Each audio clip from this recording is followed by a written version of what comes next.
Welcome back, everyone, to What's Up, Lake County. If you haven't already, be sure to subscribe and hit that notification button. A few weeks ago, we reported on alleged illegal activity involving developer Charles Piper and builders Taylor Morrison, which would have gone unnoticed if not for an alert Mascot City Council member. The issue has been tabled for now, and council members have expressed their opposition. But the developer is once again courting controversy. And not the good kind. Last year, an application was submitted to construct a 5G cell phone tower on property owned by the developer. It's on land adjacent to County Road 33 and across from Smith's Road, just outside of Mascot. This tower, which would be operated by Verizon, will be emitting radiation exceeding safety levels set by the FCC. After facing pushback from nearby residents and Mascot City Council members who officially stated they would deny the application if brought to them, the application was rescinded. However, the application was recently resubmitted for the center part of the property, where, according to a representative of the Lake County Planning and Zoning Department, there would be fewer restrictions.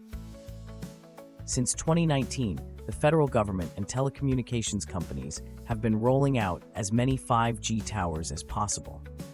Phone companies like Verizon, T-Mobile, AT&T, to name a few, work hand in hand with the FCC, a government body that is supposed to be looking out for the safety of people, not the profits of phone companies. Despite mounting evidence of the adverse effects of EMF radiation emitted by 5G towers, which includes cancer and poses especially severe risks to children, while also having devastating effects on wildlife and the environment, the FCC still maintains that 5G towers are safe and have gone so far as to defund studies that go against their all-is-well narrative, as do the telephone companies, publicly anyway. Privately, they warn shareholders that they are not immune to future litigation. Houses in the new Waterstone development from Piper and Taylor Morrison, as well as many other established homes in the surrounding area, would be put at risk if the tower is allowed to go up. So these people buying new homes, thinking their families are going to be safe, could unknowingly be putting them at risk of 24/7 exposure to harmful radiation in the tower's danger zone. It's a high-traffic area for aircraft, which presents even more dangers.